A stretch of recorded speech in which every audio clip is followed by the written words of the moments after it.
Every one of these weft strips is going to be full width, so there's no more tapering, no more cutting. We don't have to worry about any of the width until we get about a third of the way from the front of the chair. We're going to start at the back, work our way forward. These two on the end, even up here where they're doubled up, they only count as one. So I'm going to go double check here. 1, 2, under 3, over 2, 3, under 3, over 3,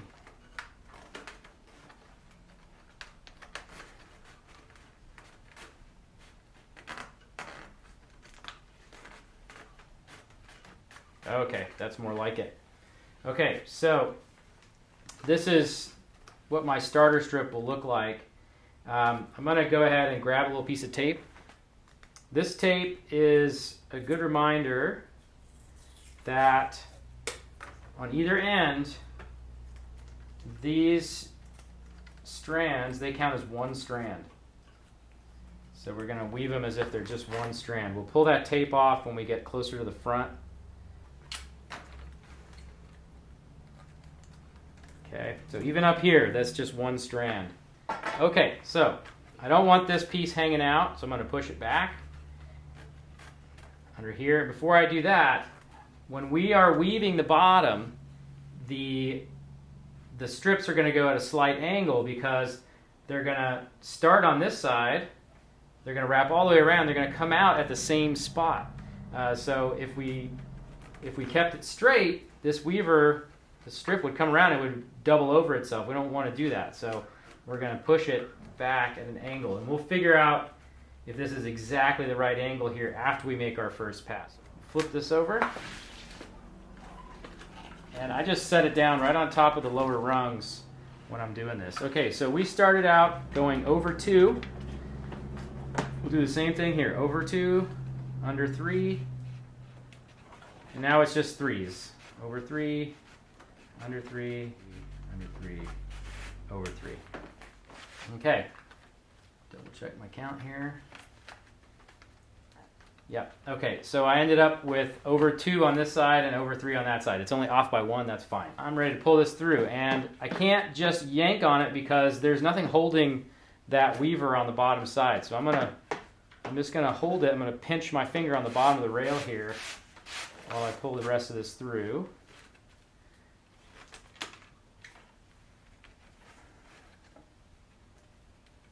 Okay. This will all tighten up as we work. Get the spacing a little better here. Okay, that's better. Don't want them to overlap. All right, now we're ready to flip her over. Go back onto the seat. So this is the part that confuses everybody. Whenever you're starting out fresh, whenever the pattern repeats, that's when everybody gets confused. So let's put this stick in here so we can see what this run would have done if it had exited. I'm right-handed, so I like to make my pattern step to the right. One weaver, one strand, each time I make a pass. So in this case, if the weaver was moving in this direction, it would have gone under here. Well, I want to step that to the right. So now it's going to go under here, one step to the right.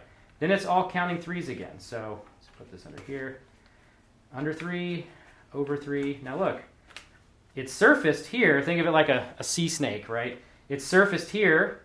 The it surfaces one step to the right on the next course. And then it goes back under here and goes under one step to the right. So 1, 2, 3. 1, 2, 3. Okay, it's a little hard to see with these strips going everywhere. Back under. Come back up, one to the right. Okay, so it might be tempting to count this as 4. 1, 2, 3, 4. But this is all one strand, so it just goes over 1, 2, 3. So it just goes all the way to the other side. Okay, so let me pop this piece out. Push that under. So now I've got some friction.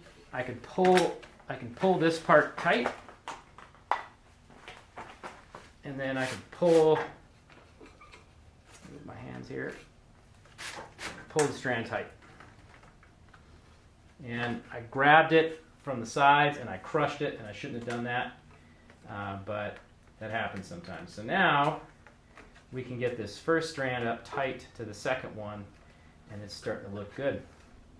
Okay, again, this part here will sort of take care of itself as we weave. We'll just keep an eye on it as we go. As soon as we get one weaver over this, it's going to lay down nice and flat, and we can start to pull it tight to make it look good.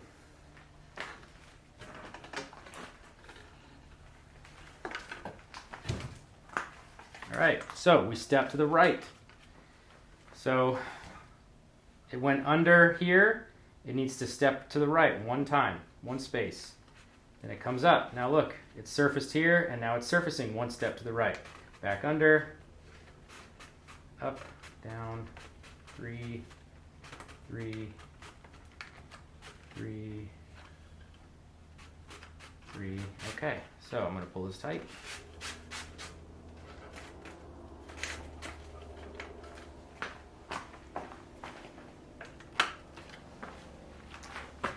Okay, so it's probably easier to see from above, but the weft wants to bow like this. It wants to come forward in the middle and push back in the sides. And so you have to split the difference between those two as you're working. You want to make sure that they're not riding up over each other on the side, and then you want to push the weft back in the middle as you go. And sometimes it's helpful if you stand off to the side and look at it that way. All right, so it's kind of hard to check the pattern here. I just want to make sure if I work from back to front, does everything step to the right? So nothing's happening here, but I counted 3 over, so I know I have to go under. Step to the right. From here to here is to step to the right. From here to here is a step to the right, right, right, right, right, right. Okay, so we're good. We're ready to flip it over. Okay, I'm looking at what I have left of this weaver, and I'm not going to make it. I'm not going to be able to get all the way around, all the way back, and have enough extra material to overlap. So I'm going to go ahead and trim this off. But I can do the weaving first. So on this side here, it went under on the first strand. So now, or between the first and second warp. So now I have to step to the right and go under right away. And then it surfaces here, so the next row steps to the right. It comes up there. Now I can just count 3s. Over 3.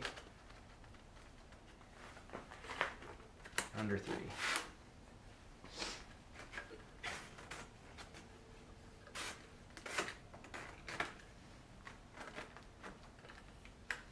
Okay, so now I can start snugging that up. All right, so if you remember, it's the friction that holds all this together. So we're going to weave another strip in either right on top of or right underneath this last row. And the longer that overlap is, the tighter that's going to hold together, the more friction you're going to have holding it together. So I like to weave somewhere between 9 and 10 strips. So that's 3, 6, 9, 12. Somewhere between 9 and 12.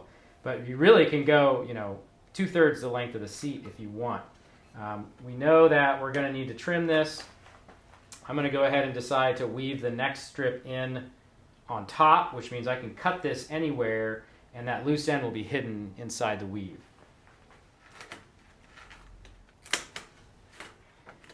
All right, so to match this up, I want to make sure I've got 3 here, and then it goes under again. So I'm going to just weave this right, exactly the same pattern as I had with the previous strip. Oops.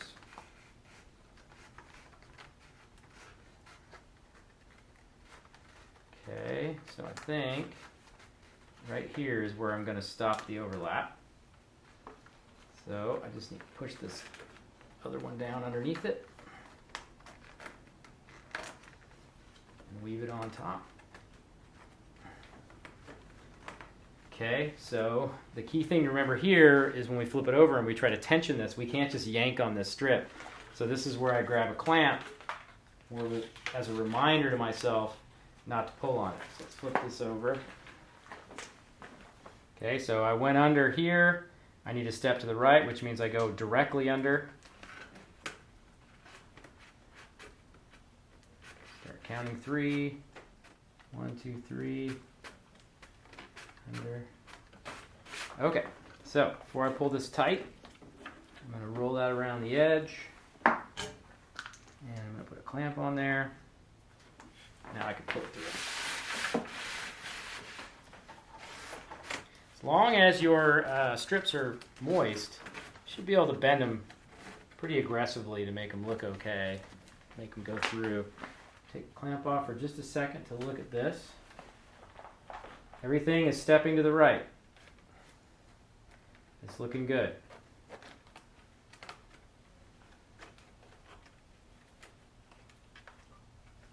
Okay. So I'm going to go ahead and put that clamp back on and just give it a little bit of a tug here. Not too much. Put it back over. This is the part in the step in the pattern where people generally get mixed up. And what usually happens is this. They immediately just go over all 3 strips and they just flip the pattern on its head. So they end up with something that looks like that. Okay? So it's like a basket weave at this point. They're just going from a 3x herringbone to a regular basket weave. You just flip-flop. So it's helpful to remember that it needs to step to the right. So if we look at this pattern, the strip surfaced here, which means on the next row it needs to step to the right where it surfaces, which means it has to exit right here. And as long as you have 3 strips or less to the right of that, then you don't ever have to come over anything on your way around. So I'm going to go under 2 in this case. Okay. And then I'm just going to repeat my pattern. So it's 3, under 3, over, under. This side, these 2 count as 1. So I'm just going to exit. Pull this tight.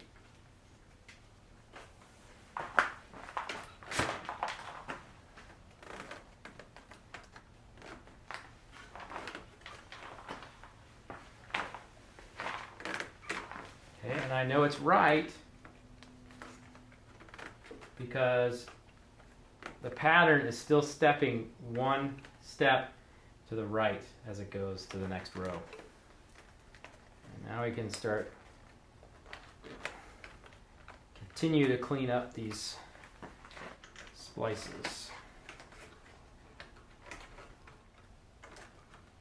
Okay, so this one is going to be hanging loose because the next weaver is going to come over the top of it. So I'm going to go ahead and trim it just a little bit so that it won't stick out at that junction. Okay, time to flip. Okay, here we have the same issue. The pattern is resetting. And so the temptation is to just reverse it by coming over 3 and then under 3, but you want to step to the right. So that means if it's stepped this way, it's stepped this way, it needs to step that way where it surfaces. So I'm going to come out here. It's a lot more slack out in the middle when you're weaving, so it's helpful to weave it there and then just push it up before you pull it tight. Everything will start to find its spot, its place here as we weave. So before I pull it all the way through, I just want to check, do I have 3 on the end or less, which is good. And then 3, 3, 3, 3, 3. Everything is stepping to this way 1.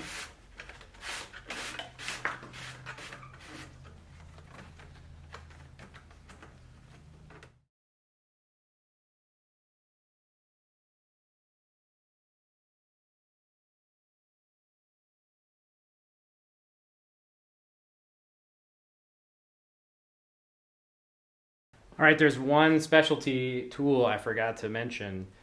This is a stout butter knife with the edge ground off and the tip filed flat. And what this allows you to do is use a small hammer, and you can drop it in between the rows and tap it and pack the weave in tight. If you get the sides where you want them and you're looking down the length and you can see that weave is bowing out, you're going to need to come in and pack these in.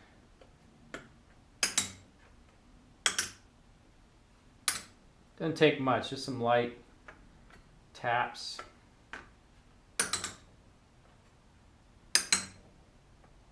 And don't go too far out to the end because you'll end up pushing your sides in, which is not what you're doing. And if you don't want to grind up a butter knife, you can use a block with a crisp corner on it, and you can pack them that way. But it's a little easier to get in between them to move it back if you use that dull knife.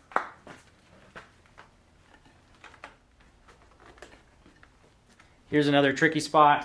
I've got a place where the pattern seems a little odd because I only have one strand left here. So I just want to jump to the next one and use it to tell me what to do. So if it went under here, it steps one to the right, and then I have 1, 2, 3, which means it's going to go over all 3 of these before it starts the pattern again.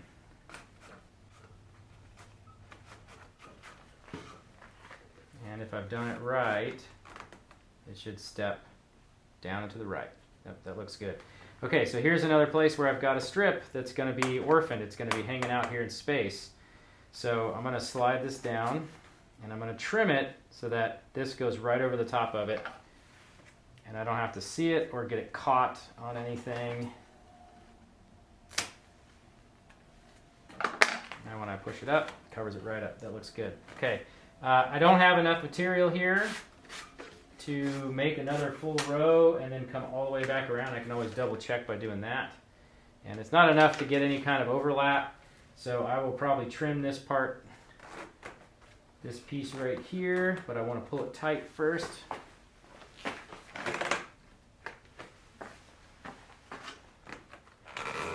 Trim it. Okay.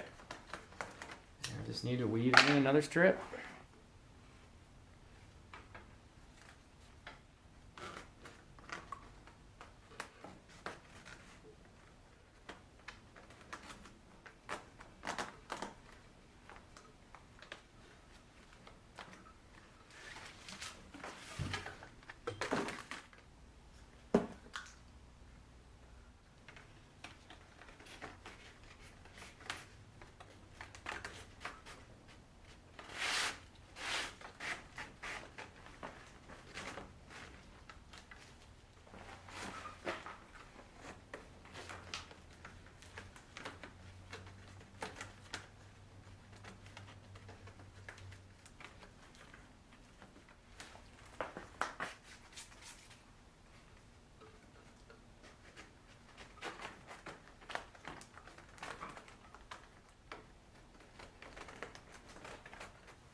If I'm only getting one wrap in before I have to snip it and weave another one in, it's time to get another roll, another spiral of reed, get it soaking, because I don't want to be weaving in a new piece of reed every time I flip the chair over. I want to be able to go a little bit further before I have to add new ones. So while that's soaking, to make sure that these don't get any drier than they have to, I'll grab a thin layer of plastic, like a trash bag that I've cut open into a sheet, and I'll wrap up this seat so that way it stays moist. And then when I get back, after the new coil has finished soaking, I'll probably spray it with some water to get it moist again. What I don't want to do is leave it wrapped up for several hours. Certainly you can go have lunch or whatever, but you don't want to leave it wrapped up for an hours or a couple of days because it'll start to grow mold and mildew, and that can get pretty gross. So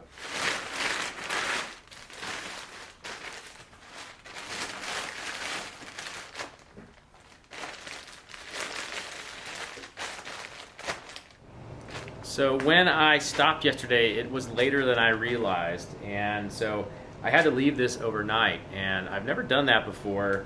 I think had this been hickory, that might have been a mistake. Reed soaks the water back up more readily, but hickory, once it dries out, it's really hard to saturate it again while it's on the seat.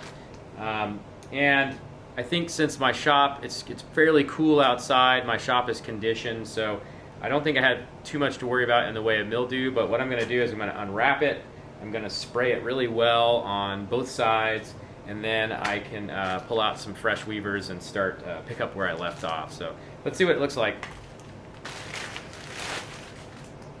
Okay, smells good, doesn't have any funky smells. It actually still feels pretty damp, so that's a good sign. I'm going to go ahead and give it some moisture anyways. It looks dry out here on the end. So yeah, I'm going to say I think, you know, as long as it's not too hot in your shop, you can probably leave this reed overnight as long as you keep it wrapped up. I'm just moving these strips back. It looks like I had one pair that kind of wrapped over one over another, and these ones that are loose are probably splices. Yep. All right, I can pick up where I left off. That seems like enough overlap to me. Well, yeah, that seems like enough overlap. Actually, if I go under the last one, I can get a little more without having to go all the way over.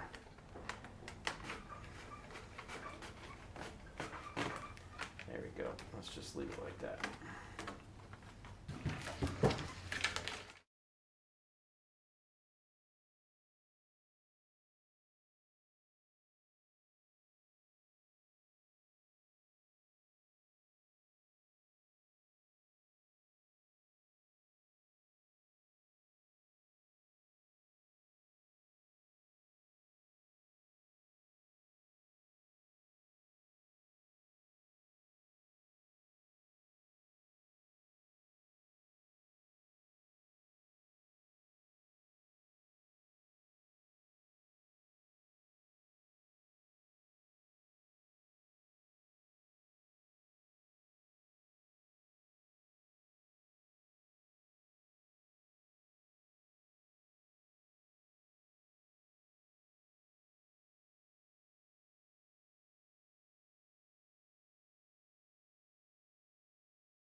Okay, we're getting pretty close to the end of the weaving. I took a measurement between the back of this front post and my last strip here, and it's not quite wide enough for 5 full strips. So I need to start shaving a little bit off of my remaining strips as I weave them in.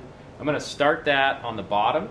So what I'll do is taper over the length of one course, and then I'll just go straight across at that point. So it'll be a tapered run on the bottom. So flip this over. So I'll do a very gradual taper.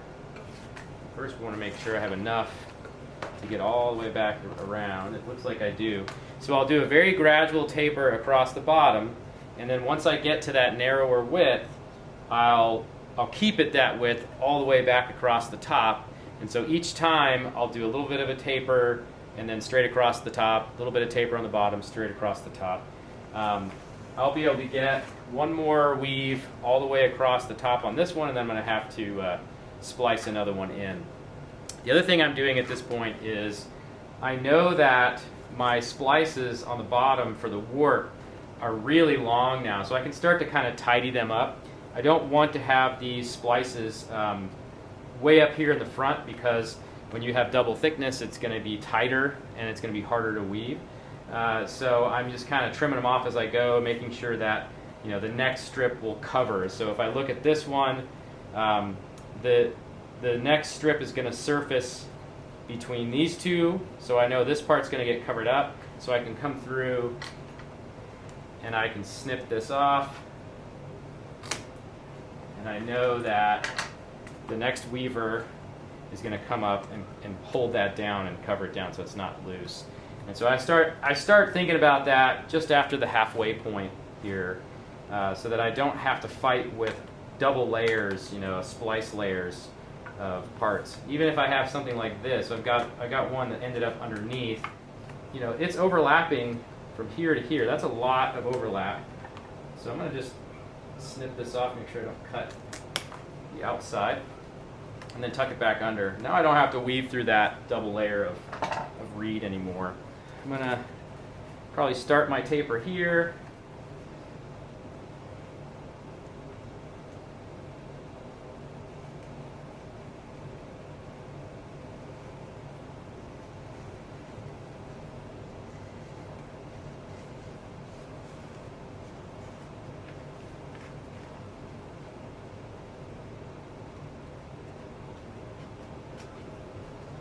Okay, so now I want to do a straight cut if I can, and I should be able to just follow the grain of the reed.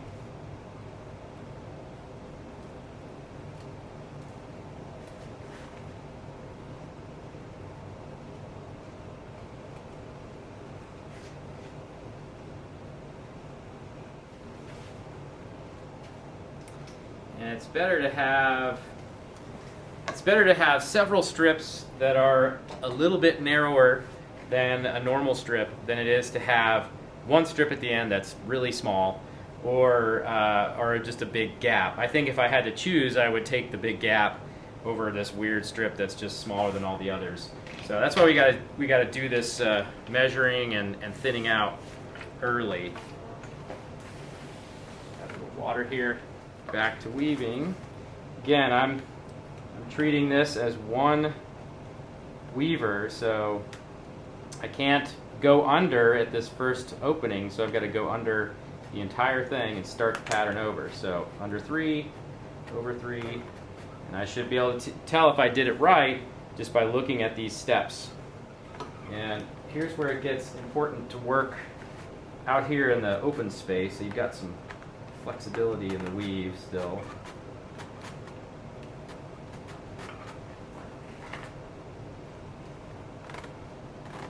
As we get close to the end, it's starting to get really tight. So we're going to have to start using some other tools. Okay, so here's that little piece that I cut off. I just want to make sure it gets tucked under right now before I tighten everything up. And this particular reed had a split running down it, but it looks like my width is pretty consistent after the turn. So okay there. Okay. Under straight from the beginning.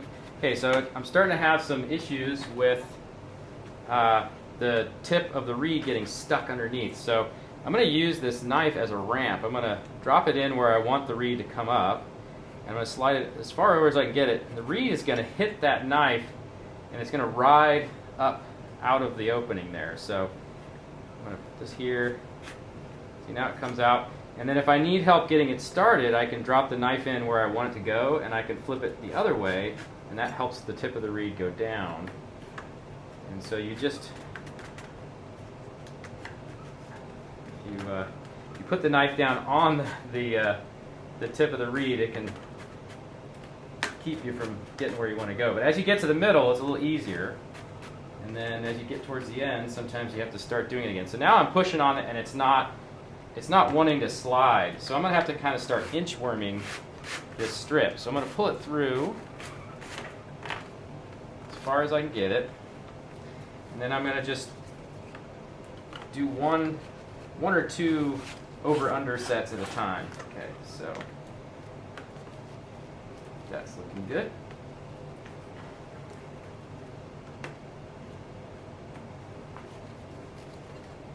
Check my pattern before I flip it over. Okay, looks good.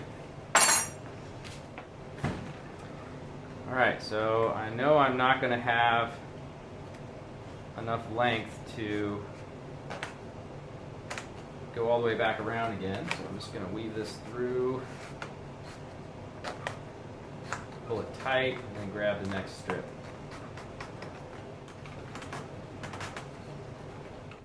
Get it back here where it's the right width. Oh, I need to skive this down to a little bit narrower width.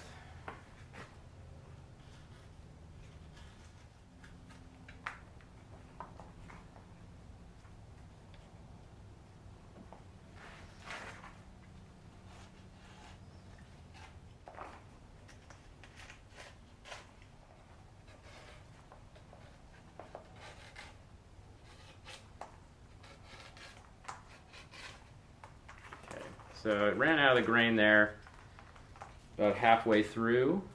I'm going to go ahead and weave this in, and that way I have a little leeway. If I've made it a little too narrow, I can go back to the wider width. If I need to take more off, I can always take more off. Go all the way to this first line here. Sometimes if you have trouble getting these to lay one on top of the other, you can push it all the way through and then get it to overlap that way. Then you can pull it back till the end disappears. Okay. I'm going to weave this strip in, then I'm going to measure, do some math, see if it's working out okay. And it does not want to get started. It's getting very tight.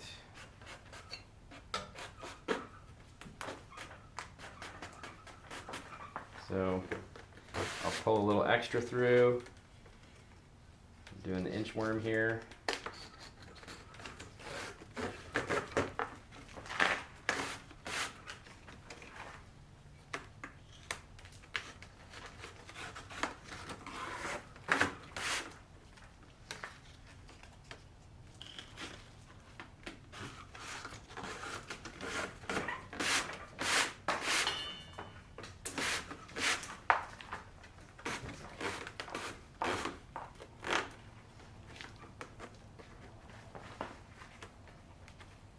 So I've got a tape measure here, 2 1/4.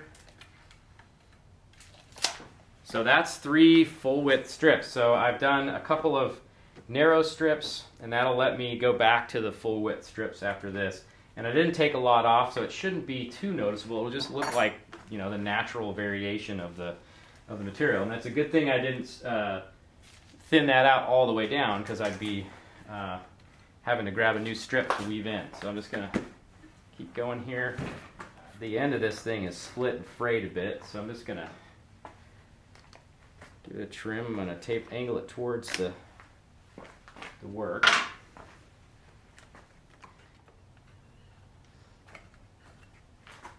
Push this down. Okay. The other way, go back up. Okay, so I've reversed the pattern.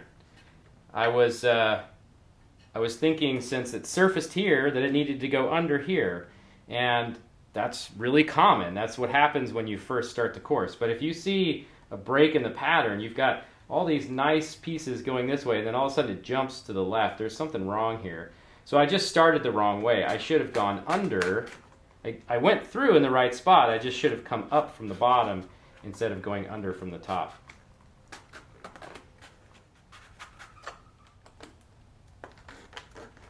It's getting caught on the foam here, so knife is really helpful. I'll just go ahead and pull some extra through.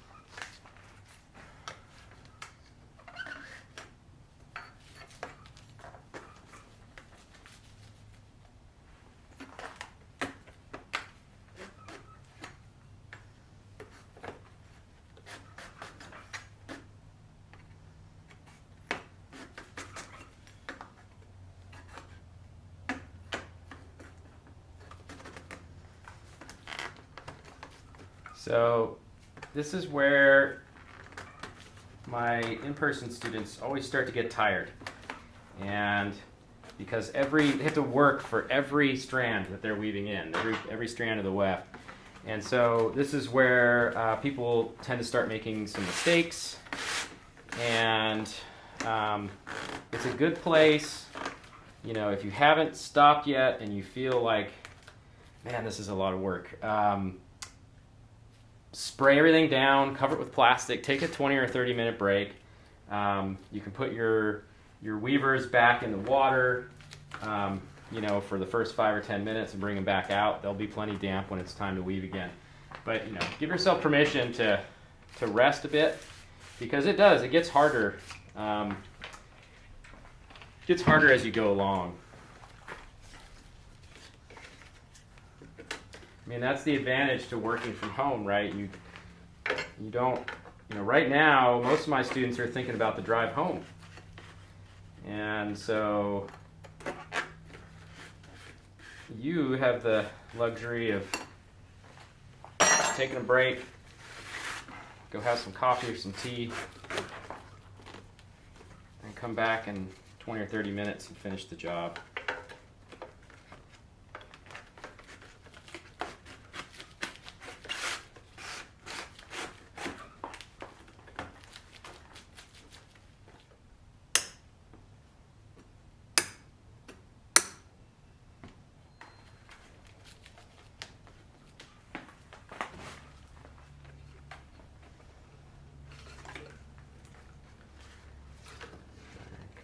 I'm going to have to trim this one here.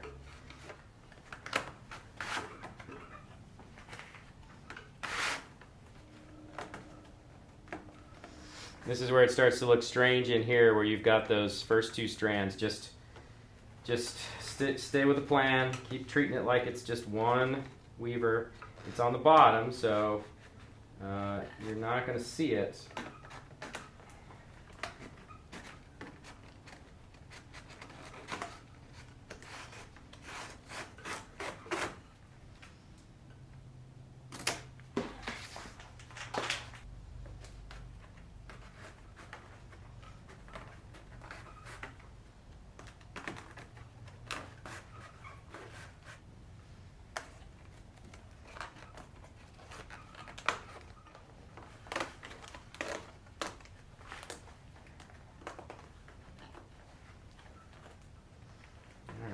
Close to finishing up here.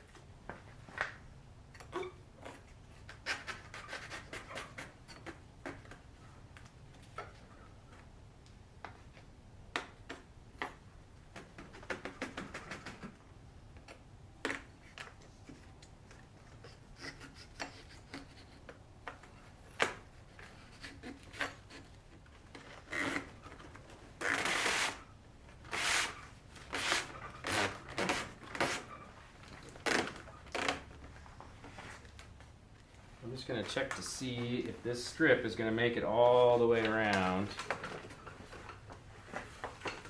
One more time, and then have enough to tuck in.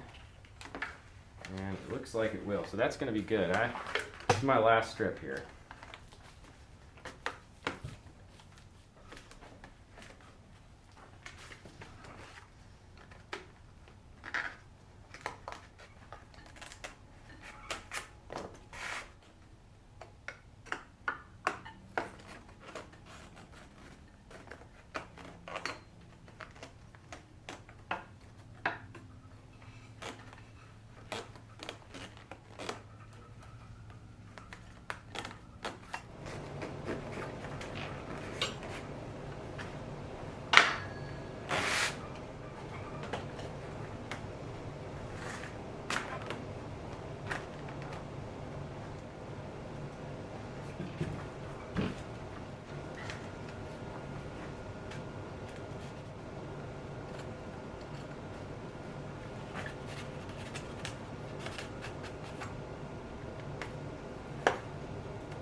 Looking good on the top.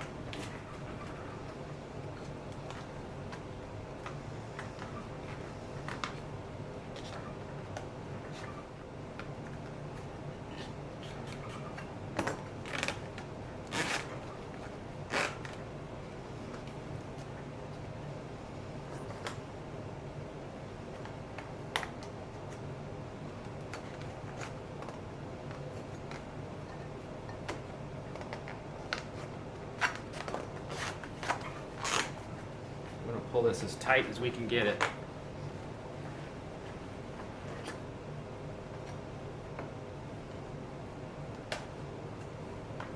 So we want to take a look. We go 3 over, 3 under, and then it's going to be 2 over. We don't want it to end like that. So we're just going to weave this. We're going to go the 3 under, or 3 over, and then we're just going to push that in as far as we can get it. Make sure we've pulled it tight before we tuck it in. So I'm going to put the knife in as far as I can get it, kind of help that strip travel. Let's see where I'm hung up here. So maybe what we need to do is just trim it.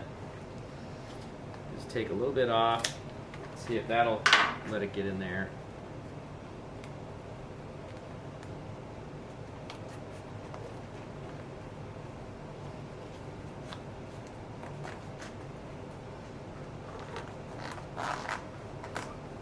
Go. All right. So the pattern just ends right there. We've got 3 under, 3 over, 3 under, 3 over, and then a couple more under here, which means we've got a lot of friction on that last strip. Once it dries, it'll harden, so it'll be less likely to loosen up again. I've got all of these little wires here. After this chair dries overnight, I'll come back with those snippers and I'll snip the wires. I'll use hair needle nose to just pull them back out. Try to pull from the knot, snip it over here and then pull the knot itself out so you're not dragging that whole knot through and potentially scratching up the reed.